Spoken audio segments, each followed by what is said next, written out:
일본 후쿠시마 원전 오염수 방류 이후 소비 부진으로 제주산 수산물 가격이 폭락하면서 수산업계의 근심이 커지고 있는데요. 노동진 수협중앙회장과 박성훈 해양수산부 차관이 이 대책 마련을 위해 잇따라 제주를 찾았습니다. 박주연 기자가 보도합니다. 전국의 수산업 협동조합을 이끌고 있는 노동진 중앙회장이 국토 최남단 모슬포 수협을 찾았습니다. 원전 오염수 방류 이후 제주산 다금바리 경매 가격이 폭락하는 등 피해가 현실화되면서 대책을 마련하기 위해서입니다. 특히 화로로 팔리는 방어잡이철까지 앞두고 있는 만큼 어민들의 우려는 그 어느 때보다 높습니다. 어민들이 지금 이 방어를 잡아서 거의 한철 먹다시피 하고 하는 과정에서 이것이 과연 소비가 안 됐을 때 어떻게 하겠느냐, 어떻게 될 것인가, 이 최고 걱정입니다.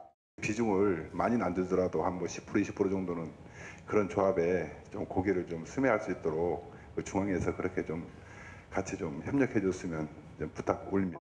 수협 중앙에는 일단 기금을 마련해 갈치 수매 등 지원 방안을 모색한다는 방침입니다. 정부하고 협의를 합니다. 협의해서 기금 조성을 좀 많이 해가지고 한 1,000억이라도 해서 지역에 있는 어르신들이 일거리를 좀 주자. 도내 대부분의 수협 조합장이 모인 자리에서도 대책을 요구하는 목소리가 나왔습니다. 당장 시민들이 안심하고 수산물을 소비할 수 있는 대책부터 세우자는 겁니다. 저희 조합 입구에 대형 정각판을 하나 해주시면 누구나 오셨을 때 제주시 수협의 수산물은 지금 현재 안전하구나 그런 걸 알 수 있게끔 그런 지원을 좀 부탁드리고 싶습니다. 하지만 노동진 중앙회장은 현장의 우려와 다소 동떨어진 답을 내놨습니다. 정치인들 말은 안 믿어도 됩니다. 제 말 믿으십시오. 나는 여러분들의 책임자이기 때문에 만에 하나 문제가 있으면 제가 용서하겠습니까? 절대 용서 안 합니다.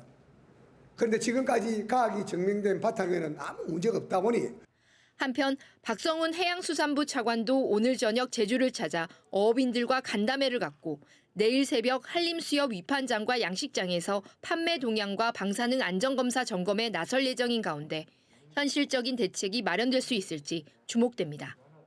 MBC 뉴스 박주연입니다. 수족관에 살던 제도리와 비봉이가 고향 제주 바다로 돌아간 뒤 이 멸종 위기종 남방 큰 돌고래 보호에 관심이 높아졌는데요.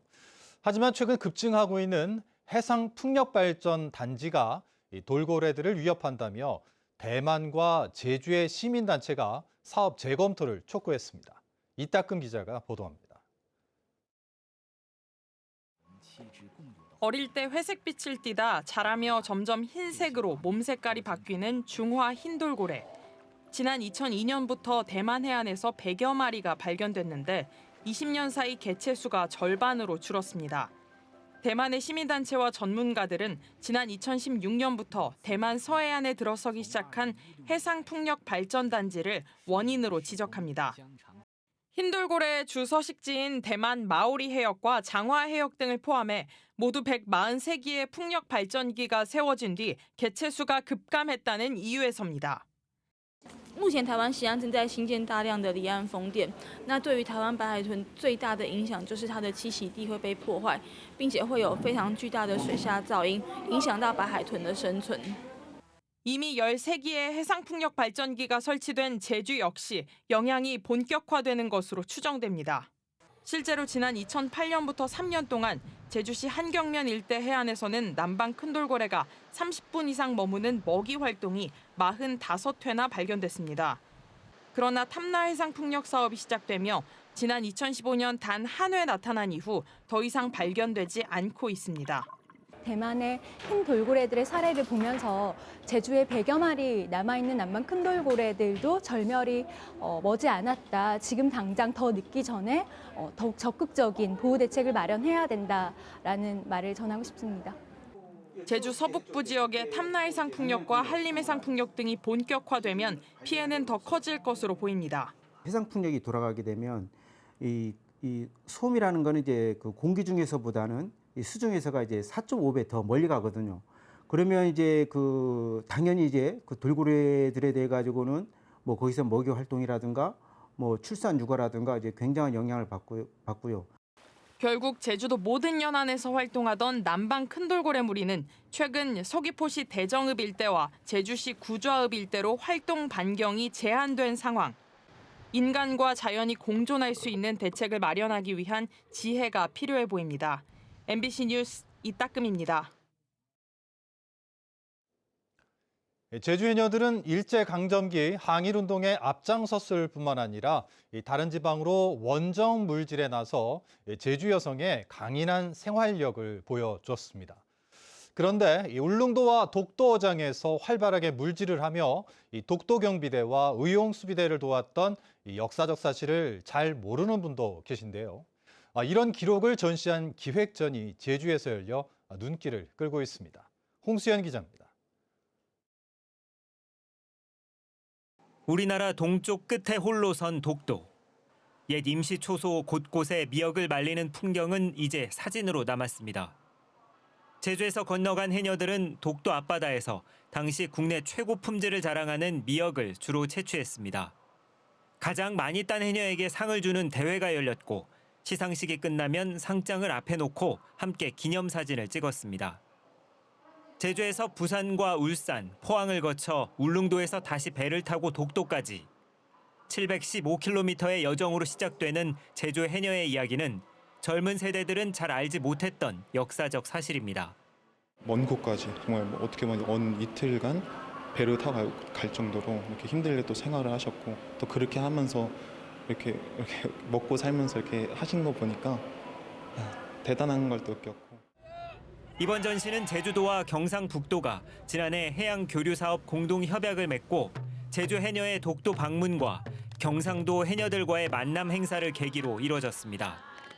이후 두 지역은 해녀 공동 조사를 진행했고 1950년대 제주 협재리 등지에서 울릉도를 거쳐 독도에 진출한 해녀 30명과 이보다 앞서 일제강점기부터 제주에서 건너간 해녀 기록을 수집했습니다.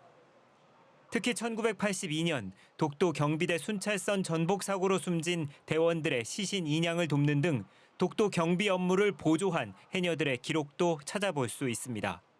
멀리 제주도를 떠나 울릉도 독도까지 출항 물질을 해서 독도 영유권 보호와 어장 보호 위에 노력을 했던 해녀들을 다시 한번 되돌아보고자 이번 전시를 준비하게 되었습니다. 제주 해녀박물관과 독도박물관이 공동 기획해 마련한 이번 기획전은 오는 12월 10일까지 제주 해녀박물관에서 펼쳐지고 내년 4월에는 독도박물관에서 다시 관객들을 찾아갑니다. MBC 뉴스 홍수현입니다.